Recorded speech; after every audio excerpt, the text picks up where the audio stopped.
The flood subsides. Chapter 8. But God remembered Noah and all the beasts and all the livestock that were with him in the ark. And God made a wind blow over the earth, and the water subsided. The fountains of the deep and the windows of the heavens were closed. The rain from the heavens was restrained, and the waters receded from the earth continually. At the end of 150 days the waters had abated, and in the 7th month of the 17th day of the month the ark came to rest on the mountains of Ararat. And the waters continued to abate until the 10th month. In the 10th month, on the 1st day of the month, the tops of the mountains were seen. At the end of 40 days, Noah opened the windows of the ark that he had made, and sent forth a raven. It went to and fro until the waters were dried up from the earth. Then he sent forth a dove from him to see if the waters had subsided from the face of the ground. But the dove found no place to set her foot, and she returned to him to the ark, for the waters were still on the face of the whole earth. So he put out his hand and took her and brought her into the ark with him. He waited another 7 days, and again he sent forth the dove out of the ark. And the dove came back to him in the evening, and behold, in her mouth was a freshly plucked olive leaf. So Noah knew that the waters had subsided from the earth. Then he waited another 7 days and sent forth the dove, and she did not return to him any more. In the 601st day, in the 1st month, the 1st day of the month, the waters were dried from the earth, and Noah removed the covering of the ark, and looked, and behold, the surface of the ground was dry. In the 2nd month, on the 27th day of the month, the earth had dried out. Then God said to Noah, Go out from the ark, you and your wife, and your sons' wives with you. Bring out with you every living thing that is with you of all flesh, birds and animals, and every creeping thing that creeps on the earth, that they may swarm on the earth, and be fruitful and multiply on the earth. So Noah went out, and his sons and his wife, and sons' wives with him. Every beast, every creeping thing, and every bird, everything that moves on the earth went out by families from the ark. God's covenant with Noah. Then Noah built an altar to the Lord, and took some of every clean animal, and some of every clean bird, and offered burnt offerings on the altar. And when the Lord smelled the pleasing aroma, the Lord said in his heart, I will never again curse the ground because of man. For the intention of man's heart is evil from his youth. Neither will I ever again strike down every living creature as I have done. While the earth remains, seed time and harvest, cold and heat, summer and winter, day and night shall not cease. And God blessed Noah and his son, and said to them, Be fruitful and multiply, and fill the earth. The fear of you and the dread of you shall be upon every beast of the earth, and upon every bird of the heavens, upon everything that creeps on the ground, and all the fish of the sea. Into your hand they are delivered. Every moving thing that lives shall be food for you. And as I gave you the green plants, I give you everything. But you shall not eat flesh with its life, that is, its blood. And for your lifeblood I will require a reckoning. From every beast I will require it, and from man, from his fellow man, I will require a reckoning for the life of man. Whoever sheds the blood of man, by man shall his blood be shed, for God made man in his own image. And you, be fruitful and multiply, increase greatly on the earth, and multiply in it. Then God said to Noah, and to his sons with him, Behold, I establish my covenant with you, and your offspring after you, and with every living creature that is with you, the birds, the livestock, and every beast of the earth with you. As many as came out of the ark, it is for every beast of the earth. I establish my covenant with you, that never again shall all flesh be cut by the waters of the flood, and never again shall there be flood to destroy the earth. And God said, This is the sign of the covenant that I make between me and you, and every living creature that is with you, for all future generations. I have set my bow in the cloud, and it shall be a sign of the covenant between me and the earth. When I bring clouds over the earth, and the bow is seen in the clouds, I will remember my covenant that is between me and you and every living creature of all flesh. and the water shall never again become a flood to destroy all flesh. When the bow is in the clouds, I will see it and remember the everlasting covenant between God and every living creature of all flesh that is on the earth. God said to Noah, "This is the sign of the covenant that I have established between me and all flesh that is on earth." Noah's descendants. The sons of Noah who went forth from the ark were Shem, Ham, and Japheth. Ham was the father of Canaan. These three were the sons of Noah, and from these the people of the whole earth were dispersed. Noah began to be a man of the soil, and he planted a vineyard. He drank of the wine and became drunk, and lay uncovered in his tent. And Ham, the father of Canaan, saw the nakedness of his father, and told his two brothers outside. Then Shem and Japheth took a garment, laid it out on their shoulders, and walked backward and covered the nakedness of their father. Their faces were turned backwards, and they did not see their father's nakedness. When Noah awoke from his wine, and knew that his youngest son had done to him, he said, "Cursed be Canaan, a servant of servants. Shall he be to his brothers?" He also said, "Blessed be the Lord, the God of Shem, and let Canaan be his servant. May God enlarge Japheth, and let him dwell in the tents of Shem, and let Canaan be his servant." After the flood, Noah lived 350 years. All the years of Noah were 950 years, and he died. Nations descended from Noah, chapter 10. These are the generations of the sons of Noah, Shem, Ham, and Japheth. Sons were born to them after the flood. The sons of Japheth: Gomer, Magog, Madai, Javan, Tubal, Meshech, and Tiras. The son of Gomer: Ashkenaz, Repath, and Togarmah. The sons of Javan: Elisha, Tarshish, Kittim, and Dodanim. From these the coastland people spread in their lands, each with his own language by their clans and their nations. The sons of Ham: Cush, Egypt, Put, and Canaan. The sons of Cush: Seba, Havilah, Sabtha, Rama, and Sabteka. The sons of Rama: Sheba and Dedan. Cush fathered Nimrod. He was the first on the earth to be a mighty man. He was mighty hunter before the Lord. Therefore it is said that, like Nimrod, a mighty hunter before the Lord, the beginning of his kingdom was Babel, Erech, Akkad, and Calneh, in the land of Shinar. From that land he went into Assyria and built Nineveh, Rehoboth, Ir, Calah, and Resen, between Nineveh and Calah, that is the great city. Egypt fathered Ludim, Anamim, Lehebim, Naphtuhim, Pathrusim, Casluhim, from whom the Philistines came, and Caphtorim. Canaan fathered Sidon, his firstborn, Heth, and the Jebusites, and the Amorites, the Girgashites, the Hivites, the Arkites, Sinites, the Ardavites, the Zemarites, the Hamathites. Afterward the clans of Canaanites dispersed, and the territory of the Canaanites extended from Sidon in the direction of Gerar as far as Gaza, and in the direction of Sodom, Gomorrah, Admah, and Zeboim, as far as Lasha. These are the sons of Ham, by their clans, their languages, their lands, and their nations.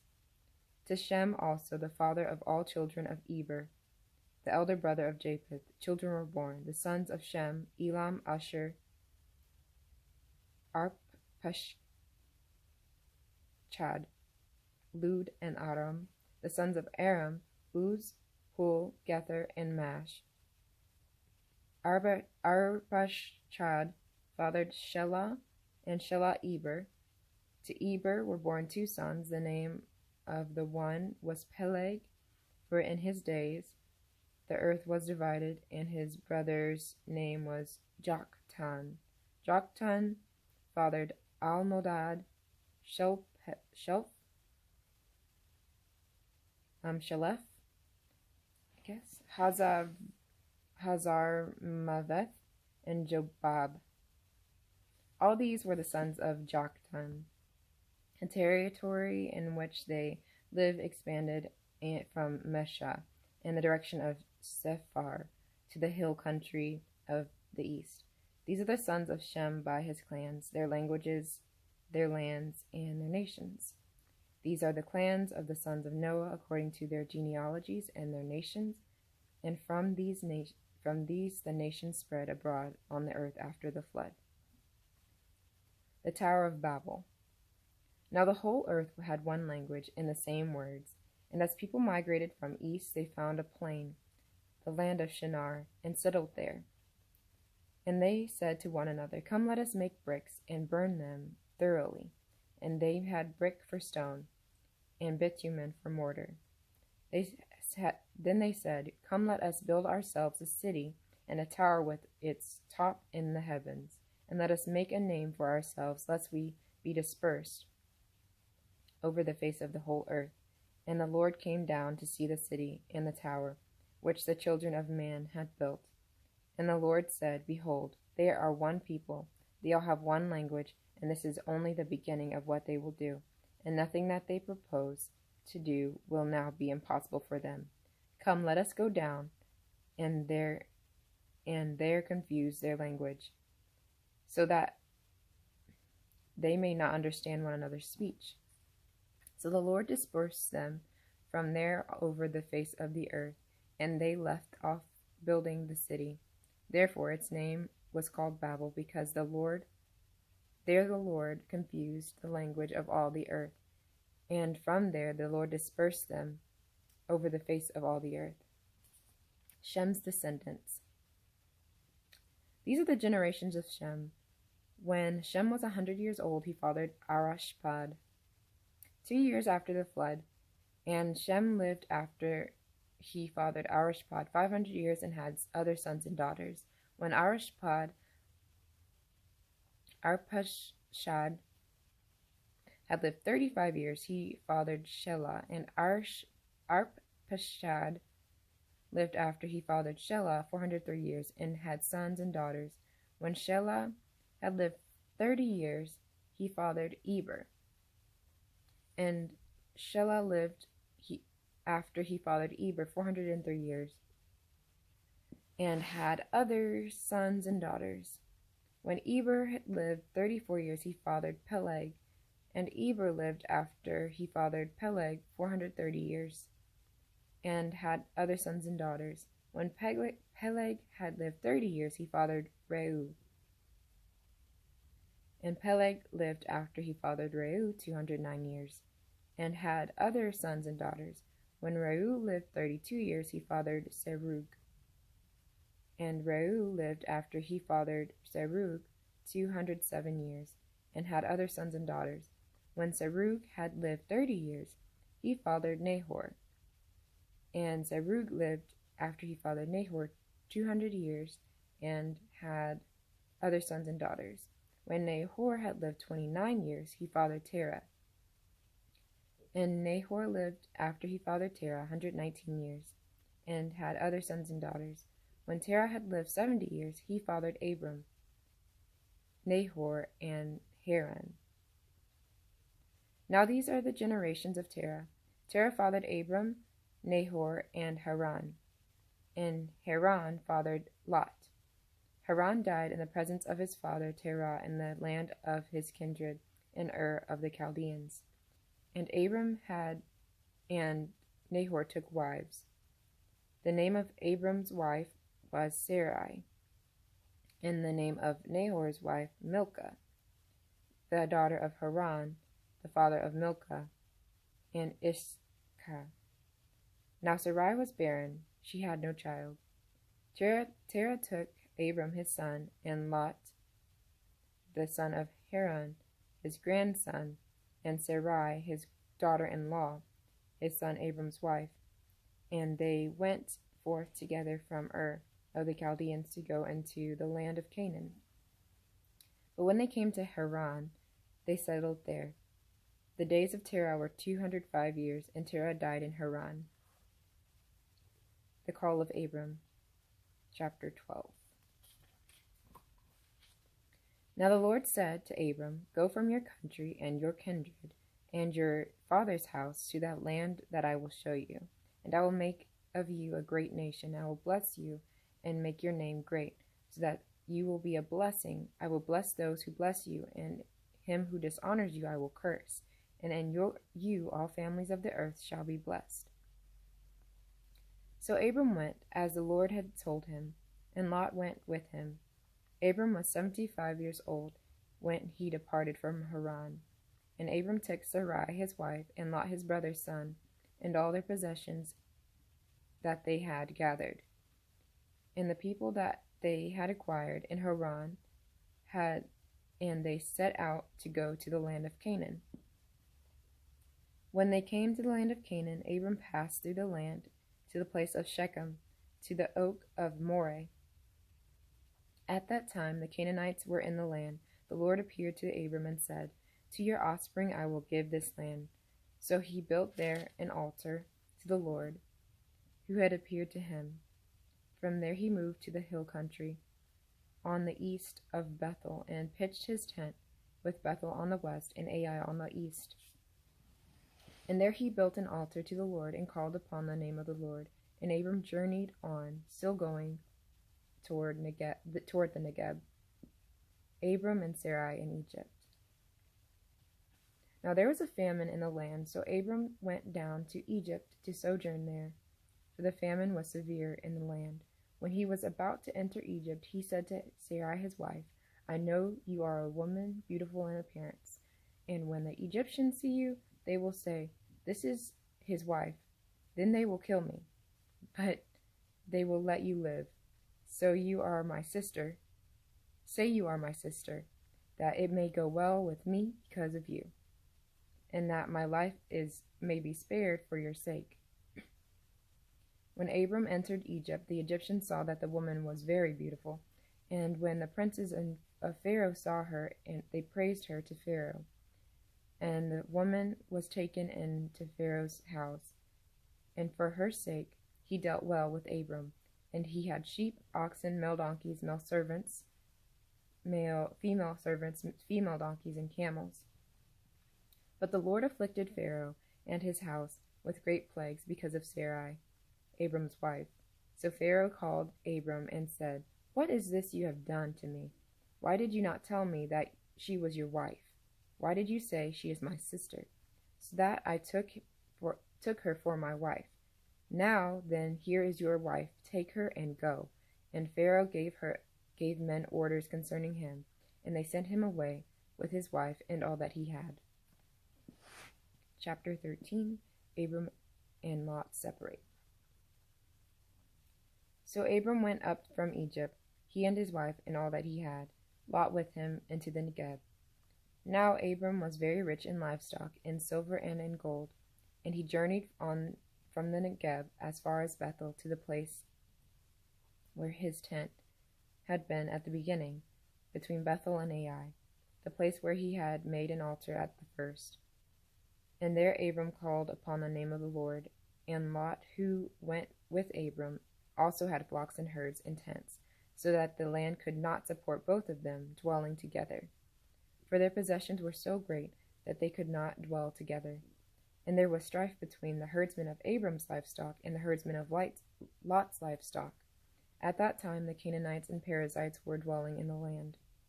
Then Abram said to Lot, Let there be no strife between you and me, between your herdsmen and my herdsmen, for we are kinsmen. Is not the whole land before you? Separate yourself from me. If you take the left hand, then I will go to the right, or if you take the right hand, then I will go to the left.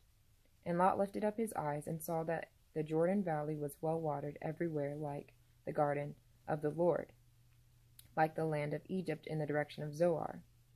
This was before the Lord destroyed Sodom and Gomorrah. So Lot chose for himself all the Jordan valley, and Lot journeyed east. Thus they separated from each other. Abram settled in the land of Canaan, while Lot settled among the cities of the valley and moved his tent as far as Sodom. Now the men of Sodom were wicked, great sinners against the Lord. The Lord said to Abram, after Lot has separated from him, lift up your eyes and look from the place where you are, northward and southward, and eastward and westward. For all the land that you see I will give to you, and to your offspring forever. I will make your offspring as the dust of the earth, so that if no one can count the dust of the earth, your offspring also can be counted. I will make your offspring as the dust of the earth, so that if one can count the dust of the earth, your offspring also can be counted. Arise, walk through the length and the breadth of the land, for I will give it to you. So Abram also moved his tent and came and settled by the oaks of Mamre, which are at Hebron, and there he built an altar to the Lord. Chapter 14. Abram rescues Lot. In the days of Amraphel, king of Shinar, Arioch, king of Elasar, Shedor Laomer, king of Elam, and Tidal, king of Goim. These kings made war with Bera, king of Sodom, Bersha, king of Gomorrah, Shinab, king of Admah, Shember, king of Zeboim, and the king of Bela, that is Zoar. And all these joined forces in the valley of Siddim, that is, the Salt Sea. 12 years they had served Shedor-Laomer, but in the 13th year they rebelled. In the 14th year, Shedor-Laomer and the kings who were with him came and defeated the Rephaim in Ashtaroth, Karnaim, and Zuzim, and Ham, and Emim, and Shaveh, Kiriathaim,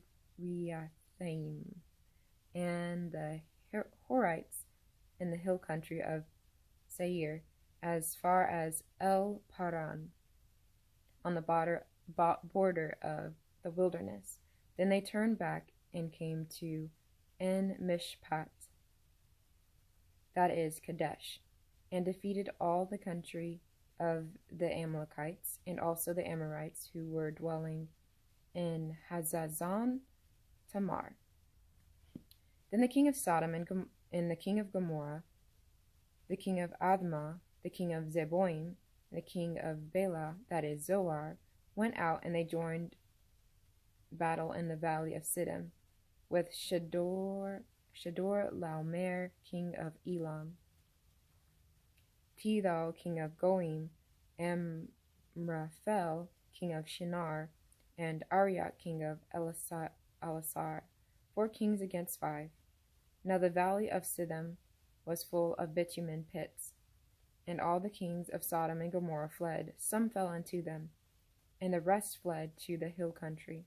So the enemy took all the possessions of Sodom and Gomorrah, and all their provisions, and went their way. They also took Lot, the son of Abram's brother, who was dwelling in Sodom, and his possessions, and went their way. Then one who had escaped came and told Abram the Hebrew, who was living by the oaks, of Mamre, the Amorite, brother of Eshcol and of Aner. These were allies of Abram. When Abram heard that his kinsmen had been taken captive, he led forth his trained men, born in his house, 318 of them, and went in pursuit as far as Dan. And he divided his forces against them by night, he and his servants, and defeated them and pursued them to Hobah, north of Damascus. Then he brought back all the possessions, and also brought back his kinsman Lot, with his possessions and the women and the people. Abram blessed by Melchizedek. After his return from the defeat of Chedorlaomer and the kings who were with him, the king of Sodom went to meet him at the valley of Shaveh, that is, the king's valley. And Melchizedek, king of Salem, brought out bread and wine. He was priest of God Most High. And he blessed him and said, Blessed be Abram by God Most High, possessor of the heaven and earth, and blessed be God Most High, who has delivered your enemies into your hand. And Abram gave him a tenth of everything. And the king of Sodom said to Abram, Give me the persons, but take the goods for yourself. But Abram said to the king of Sodom, I have lifted my hand to the Lord, God Most High, possessor of heaven and earth, that I would not take a thread or a sandal strap or anything that is yours, lest you should say, I have made Abram rich.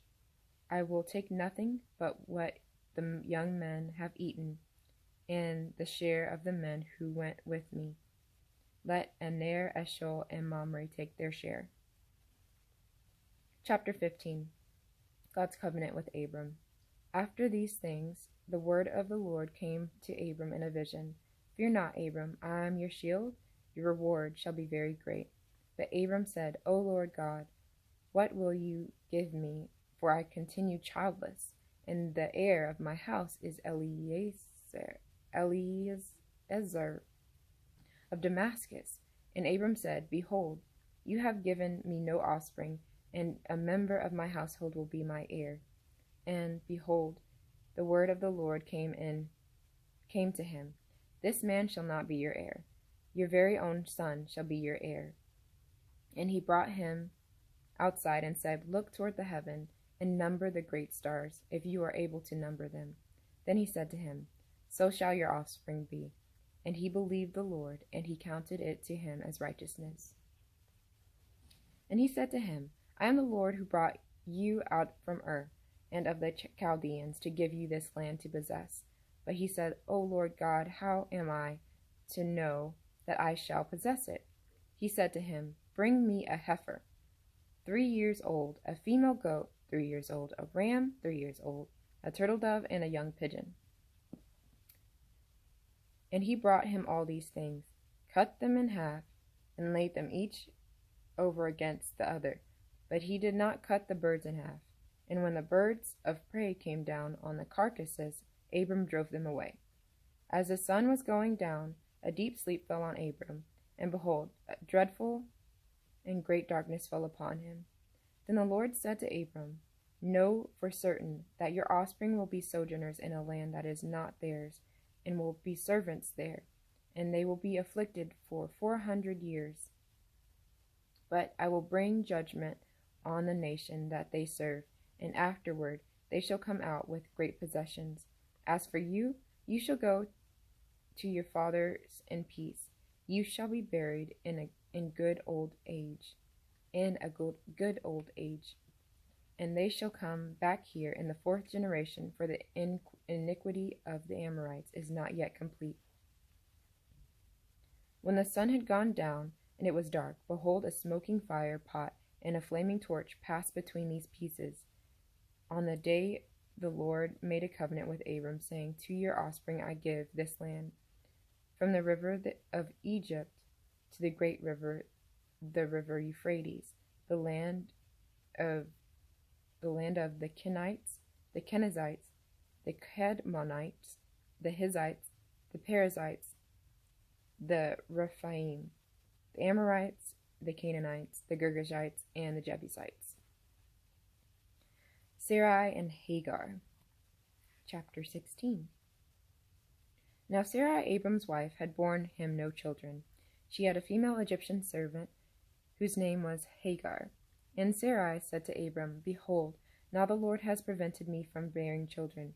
Go in to my servant. It may be that I shall obtain children by her. And Abram listened to the voice of Sarai. So after Abram had lived 10 years in the land of Canaan, Sarai, Abram's wife, took Hagar the Egyptian servant, her servant, and gave her to Abram her husband as a wife. And he went in to Hagar, and she conceived.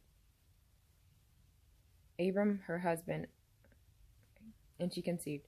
And when he saw that she had conceived, she looked with contempt on her mistress. And Sarai said to Abram, May the wrong done to me be on you. I gave my servant to you, your embrace. And when she saw that she had conceived, she looked on me with contempt. May the Lord judge between you and me. But Abram said to Sarai, Behold, your servant is in your power. Do to her as you please. Then Sarai dealt harshly with her, and she fled from her. The angel of the Lord found her by a spring of water in the wilderness, the spring on the way to Shur. And he said, Hagar, servant of Sarai, where have you come from, and where are you going? She said, I am fleeing from my mistress Sarai. The angel of the Lord said to her, Return to your mistress, and submit to her. The angel of the Lord also said to her, I will surely multiply your offspring, so that they cannot be numbered for multitude. And the angel of the Lord said to her, Behold, you are pregnant, and shall bear a son. You shall call his name Ishmael, because the Lord has listened to your affliction. He shall be a wild donkey of a man, his hand against everyone, and everyone's hand against him. And he shall dwell over against all his kinsmen.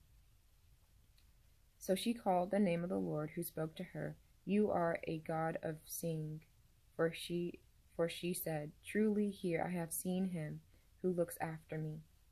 Therefore the well was called Beer Lahai Roi. It lies between Kadesh and Bered. And Hagar bore Abram a son, and Abram called the name of his son, whom Hagar bore, Ishmael. Abram was 86 years old when Hagar bore Ishmael to Abram.